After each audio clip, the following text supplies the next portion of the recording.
রুহের জগতে আমরা কেমন ছিলাম, মৃত্যুর পর আমাদের আত্মা কোথায় থাকবে।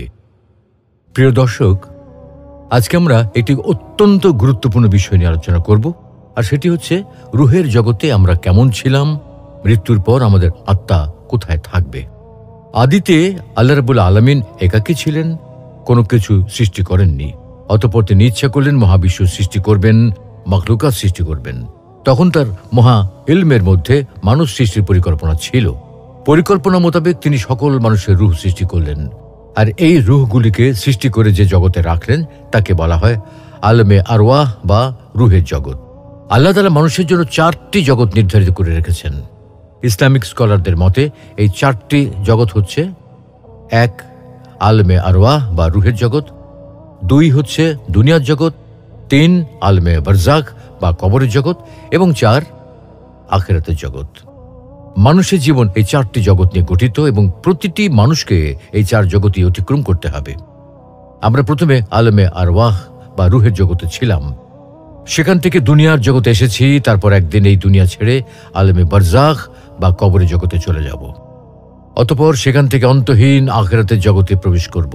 প্রিয় দর্শক, আজকে আমরা রুহের জগৎ নিয়ে বিস্তারিত আলোচনা করব ইনশাআল্লাহ। আলমে আরওয়াহ বা রুহের জগৎ কি? আলম আরবি শব্দ যার অর্থ জগৎ। আরওয়াহ শব্দটি রুহ শব্দের বহুবচন যার অর্থ আত্মা সমূহ। সুতরাং আলমে আরওয়াহ অর্থ হচ্ছে রুহের জগৎ। প্রচলিত অর্থে আলমে আরওয়াহ বলতে রুহের বাসস্থান থেকে বোঝায়। মহান আল্লাহ রাব্বুল আলামিন মানবকুলের রুহ সৃষ্টি করে যে জগতে রেখেছিলেন সেই জগৎকে বলা হয় আলমে আরওয়াহ বা রুহের জগৎ। সেখানে শুধু মানুষের রুহ ছিল, কোনো দেহ ছিল না, কোনো আকার ছিল না, কোনো আকৃতি ছিল না। মানুষের দেহ সৃষ্টি করার পূর্বে আল্লাহ রাব্বুল আলামিন রুহ বা আত্মা সৃষ্টি করেছেন। আল্লাহ রাব্বুল আলামিন রুহ সৃষ্টি করার পর সমস্ত রুহকে একত্রিত করে প্রশ্ন করলেন, আলাস্তু বিরাব্বিকুম, আমি কি তোমাদের প্রভু নই? তখন সমস্ত রুহ এক বাক্যে জবাব দিল, অবশ্যই আপনি আমাদের প্রভু। এই ঘটনাটি পবিত্র কোরআনুল কারীমে এভাবে এসেছে। আল্লাহ তাআলা বলেন, وَإِذْ أَخَذَ رَبُّكَ مِنْ بَنِي آدَمَ مِنْ ظُهُورِهِمْ ذُرِّيَّتَهُمْ وَأَشْهَدَهُمْ عَلَى أَنفُسِهِمْ أَلَسْتُ بِرَبِّكُمْ قالوا بلى شهدنا أن تقولوا يوم القيامة إنا كنا عن هذا غافلين। ওই সময়ের কথা স্মরণ করুন যখন আপনার পালনকর্তা বনি আদমের পিঠ থেকে তাদের সন্তানদের বের করে আনলেন এবং তাদের কাছ থেকে তাদের নিজেদের ব্যাপারে সাক্ষ্য নিলেন যে আমি কি তোমাদের পালনকর্তা নই? তারা বলল, অবশ্যই আপনি আমাদের পালনকর্তা। আমি সাক্ষ্য এজন্যই নিয়েছি যেন তোমরা কিয়ামতের দিন এটা না বলতে পারো যে বিষয়টি আমাদের জানা ছিল না। উল্লেখিত আয়াত থেকে এই কথাটি স্পষ্টভাবে বোঝা যায় যে মানুষের দেহ সৃষ্টি করার পূর্বে আল্লাহ রাব্বুল আলামিন রূহ সৃষ্টি করেছেন। রূহ সৃষ্টি করে আল্লাহ রাব্বুল আলামিন তাদের সাথে কথা বলেছেন এবং তাদেরকে প্রশ্ন করেছেন, আমি কি তোমাদের প্রভু নই? তখন তারা এক বাক্যে সকলেই বলেছিল, অবশ্যই আপনি আমাদের প্রভু। তাই বলা যায় যে রুহের জগতে কেউ কাফের ছিল না, কেউ মুশরিক ছিল না, সকলেই মুমিন ছিল। রুহের জগতে আল্লাহ তাআলা মানুষের কাছ থেকে তার রুবুবিয়ত বা প্রভুত্ব সম্পর্কে ওয়াদা নিয়েছিলেন। আল্লাহ তাআলা মানুষকে জিজ্ঞেস করেছিলেন, আমি কি তোমাদের রব নই? ওই দিন আল্লাহ তাআলার জালালিয়তের সামনে কেউ তার রুবুবিয়ত বা প্রভুত্বকে অস্বীকার করতে পারেনি। যারা দুনিয়াতে এসে কাফের হয়েছে তারাও অস্বীকার করতে পারে নাই। সবাই এক বাক্যে আল্লাহ তাআলার রুবুবিয়্যাহ বা প্রভুত্বের স্বীকৃতি দিয়েছিল। রুহের জগতে কেউ কাফের ছিল না, সবাই একমাত্র আল্লাহ তাআলাকেই মান্য করেছিল। তাই কোনো নাবালক বাচ্চা মৃত্যুবরণ করলে তার কোনো পাপ নেই, সে মুমিন, তাকে জান্নাত দেওয়া হবে, সে জান্নাতে বসবাস করবে। ঠিক তেমনি কোনো পাগল ব্যক্তিরও কোনো পাপ নেই, সেও জান্নাতে প্রবেশ করবে, কারণ তারা সবাই রুহের জগতে আল্লাহ রাব্বুল আলামিনকে রব হিসেবে স্বীকৃতি দিয়েছিল। যেমনটি হাদিস শরীফ এসেছে, মহানবী সাল্লাল্লাহু আলাইহি ওয়াসাল্লাম বলেন, প্রতিটি মানুষ ফিতরাতের উপর জন্মগ্রহণ করে থাকে। ফিতরা হচ্ছে আল্লাহর প্রতি বিশ্বাস বা ঈমান। অর্থাৎ জন্মগতভাবে প্রতিটি মানুষই আল্লাহর উপর বিশ্বাসী হয়ে জন্মগ্রহণ করেন, কিন্তু পরবর্তীতে তার পিতা মাতা এবং তার চারপাশের পরিবেশ তাকে মুশরিক বা ঈমানহীন বানায় বা তাকে নাস্তিক হিসেবে প্রতিষ্ঠিত করে। আমরা যখন রুহের জগতে ছিলাম তখন আমরা সকলে আল্লাহ রাব্বুল আলামিনের রুবুবিয়তের স্বীকৃতি দিয়েছিলাম। সেই স্বীকৃতির কথা আমাদের মনে আছে কিনা সেটাকে পরীক্ষা করার জন্য মহান আল্লাহ রাব্বুল আলামিন আমাদেরকে এই দুনিয়াতে প্রেরণ করেছেন। তিনি আমাদেরকে রুহের জগৎ থেকে এমন এক জগতে স্থানান্তর করলেন যেখানে মানুষকে তার কর্মের মাধ্যমে তিনি পরীক্ষার ব্যবস্থা করলেন। মানুষকে সত্যি রুহের জগতে বলেছিল, অবশ্যই আপনি আমাদের প্রভু।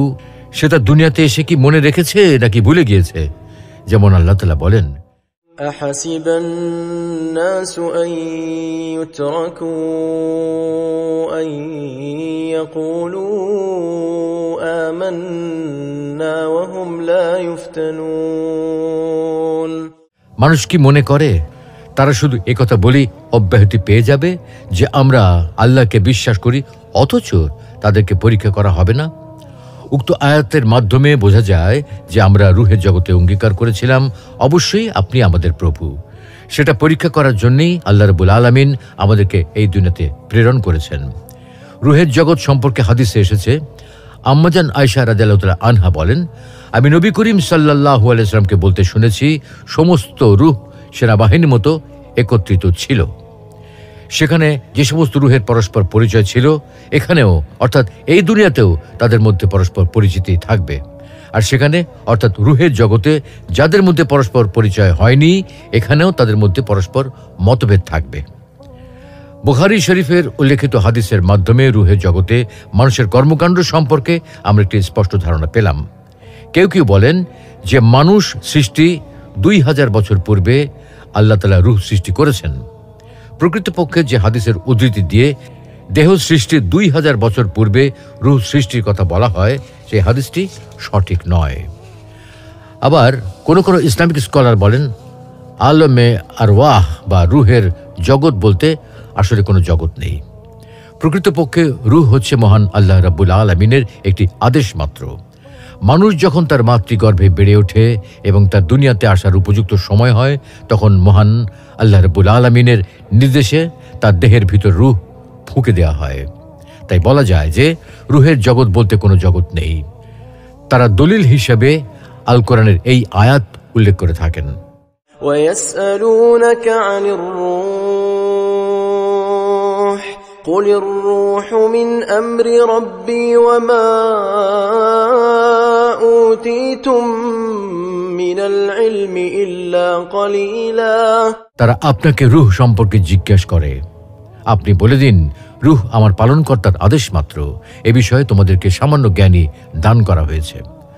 উল্লেখিত আলোচনার মাধ্যমে আমরা বলতে পারি যে আলমে আরওয়াহ বা রুহের জগৎ সম্পর্কে মূলত মহান আল্লাহ রাব্বুল আলামিনই সবচেয়ে ভালো জানেন, কেননা এটি একটি গায়েবী বিষয়। অতএব এ বিষয় সম্পর্কে আমরা আল কোরআন ও বিশুদ্ধ হাদিসের বর্ণনার মাধ্যমে যতটুকু জানতে পেরেছি তার উপর ঈমান রাখি, বিশ্বাস স্থাপন করি। এর চেয়ে অধিক আর কিছু আমরা বলতে পারবো না। মৃত্যুর পর আমাদের আত্মা কোথায় থাকবে? সুপ্রিয় দর্শক, এতক্ষণ আমরা আলমে আরওয়াহ সম্পর্কে আলোচনা করেছি। মানুষ দুনিয়ায় আগমনের পূর্বে আত্মার অবস্থান, আত্মা কোথায় ছিল সেই সম্পর্কে আলোচনা করেছি। দুনিয়ায় আগমনের পর রূহ যে দেহের ভেতরে থাকে এটা তো আমরা সবাই জানি। এখন কথা হলো, মৃত্যুর পর আমাদের আত্মা কোথায় থাকবে? মৃত্যুর পর রূহ কোথায় থাকে এ ব্যাপারে ইমাম ইবনুল কাইয়িম আল জাওরিয়াহ রহমতুল্লাহি আলাইহি তার রচিত আর রূহ নামক গ্রন্থে বিস্তারিত আলোচনা করেছেন। তিনি বলেন, মৃত্যুর পর রূহ কোথায় থাকে এটা নিয়ে একাধিক বক্তব্য পাওয়া যায়। প্রত্যেকের দাবির পক্ষে দলিল আছে। কেউ কেউ বলেছেন মৃত্যুর পর রূহ জান্নাতে থাকে, আবার কেউ বলেছেন রূহ জান্নাতের দরজায় থাকে, আবার অন্য একদল বলেছেন রূহ কবরে থাকে, আবার আরেক দল বলেছেন রূহকে ছেড়ে দেওয়া হয়, যে যেভাবে ইচ্ছা ঘুরে বেড়ায়। আবার কেউ কেউ বলেছেন এগুলো আল্লাহর কাছে থাকে। এই সকল মতামতের মূল কথা হলো, বারজাখ বা মৃত্যুর পরের জীবন রূহ স্তর অনুসারে বিভিন্ন স্থানে অবস্থান করে। কোন রূহ আলা ইল্লিয়িন বা ঊর্ধ্ব জগতের সর্বোচ্চ স্থানে অবস্থান করে। এগুলো হলো নবীদের রূহ। তাদের রূহও পরস্পর মর্যাদা অনুসারে বিভিন্ন অবস্থানে থাকে, যেমনটি নবী সাল্লাল্লাহু আলাইহি সাল্লাম মিরাজের রাতে দেখেছেন। আবার কিছু কিছু রূহ সবুজ পাখির ভেতর জান্নাতের যেখানে ইচ্ছা সেখানে উড়ে বেড়ায়, এগুলো শহীদের আত্মা। আবার কারো রূহ জান্নাতের দরজায় অবস্থান করবে, যেমন ইবনে আব্বাস রাদিয়াল্লাহু তাআলা আনহু থেকে বর্ণিত হাদিসে এসেছে, শহীদরা জান্নাতের দরজায় দীপ্তমান নহরে সবুজ গম্বুজ বিশিষ্ট স্থানে থাকবে। সকাল সন্ধ্যা তাদের জন্য জান্নাত থেকে খাবার আসবে। তবে জাফর ইবনে আবু তালিব রাদিয়াল্লাহু তাআলা আনহুর ক্ষেত্রে এটি ভিন্ন হবে, কেননা আল্লাহ তার 2 হাতের বিনিময়ে 2টি ডানা দিয়েছেন, যা দ্বারা তিনি ইচ্ছে মতো জান্নাতের যেখানে খুশি সেখানে ঘুরে বেড়াতে পারবেন। প্রিয় দর্শক, আল্লামা ইমাম ইবনুল কাইয়িম আল জাওজিয়াহ রাহমাতুল্লাহি আলাইহির আর রূহ নামক গ্রন্থটি অত্যন্ত প্রসিদ্ধ একটি গ্রন্থ। এই গ্রন্থে তিনি রূহ সংক্রান্ত প্রায় সকল বিষয় নিয়ে আলোচনা করছেন। তাই আল্লামা জালালউদ্দিন সুয়ুতী রাহমাতুল্লাহি আলাইহির নামে এ বিষয়ে একটি তাহকিকপূর্ণ কিতাব লিখেছেন। সেখানে তিনি ইবনুল কাইয়িম আল জাওজিয়াহ রাহমাতুল্লাহি আলাইহির বক্তব্যের সার সংক্ষেপ উল্লেখ করেছেন। উক্ত কিতাব দুটির সামগ্রিক বক্তব্যের আলোকে মৃত্যুর পর মানুষের রূহ কোথায় থাকবে এ বিষয়ে 2টি কথা বলা যায়। প্রথম কথা হলো, একদল মানুষ বলেন রূহের অস্তিত্ব যেমন আছে, এর দেহ এবং অবয়ব যেমন আছে, তেমনি মৃত্যুর পর এর অবস্থানেরও নির্দিষ্ট জায়গায় আছে। কেননা আল কোরআন ও হাদিসে তেমনই আলোচনা পাওয়া যায়, যেমন ঘুমের সময় রূহ চলে যাওয়া, আবার জাগ্রত হওয়ার সময় দেহে ফিরে আসা, মৃত্যুর সময় রূহ দেহ থেকে বের হয়ে যাওয়া এবং কবরে আবারও ফিরে আসা ইত্যাদি। মৃত্যুর পর মুমিন এবং কাফের উভয় শ্রেণীর বান্দার রূহ প্রথমত আসমানে চলে যায়। মুমিনদের জন্য আসমানের দরজা খোলা হয় এবং তাদের নাম ও আমলনামা ইল্লিজিনে লিখে রাখা হয়। পক্ষান্তরে কাফেরদের ক্ষেত্রে আসমানের দরজা খোলা হয় না, বরং তা পৃথিবীতে ফেরত পাঠানো হয় এবং তাদের নাম ও আমলনামা সিজ্জিনে লিখে রাখা হয়। যেমন পবিত্র কোরআনে আল্লাহ বলছেন, কাল্লা ইন্না কিতাবাল ফুজ্জারি লাফি সিজ্জিন ওয়া মা আদরাকা মা সিজ্জিন কিতাবুম মারকুম। কখনো নয়, নিশ্চয়ই পাপাচারীদের আমলনামা সিজ্জিনে আছে। আপনি জানেন সিজ্জিন কি? এটা লিপিবদ্ধ খাতা। পবিত্র কোরআনে আরো আছে, কাল্লা ইন্না কিতাবাল আবরারি লাফি ইল্লিয়িন ওয়া মা আদরাকা মা ইল্লিয়ুন কিতাবুম মারকুম। কখনো না, নিশ্চয়ই সৎলোকদের আমলনামা আছে ইল্লিজিনে। আপনি জানেন ইল্লিজিন কি? এটা লিপিবদ্ধ খাতা। সুতরাং প্রমাণিত হলো যে মুমিনদের নাম ও আমলনামা ইল্লিজিনে এবং কাফেরদের নাম ও আমলনামা সিজ্জিনে লিখে রাখা হয়। মুমিনদের নাম ও আমলনামা লেখা হয়ে গেলে রূহকে দুনিয়ার কবরে অবস্থিত দেহে ফিরিয়ে দেওয়া হয় এবং কিয়ামত পর্যন্ত তার কবরকে প্রশান্তিময় করে দেওয়া হয়। পক্ষান্তরে কাফেরের রূহ দুনিয়ার কবরে অবস্থিত দেহে ফিরিয়ে দেওয়া হয়, তবে কিয়ামত পর্যন্ত তার কবরকে সংকীর্ণ ও যন্ত্রণাময় করে দেওয়া হয়।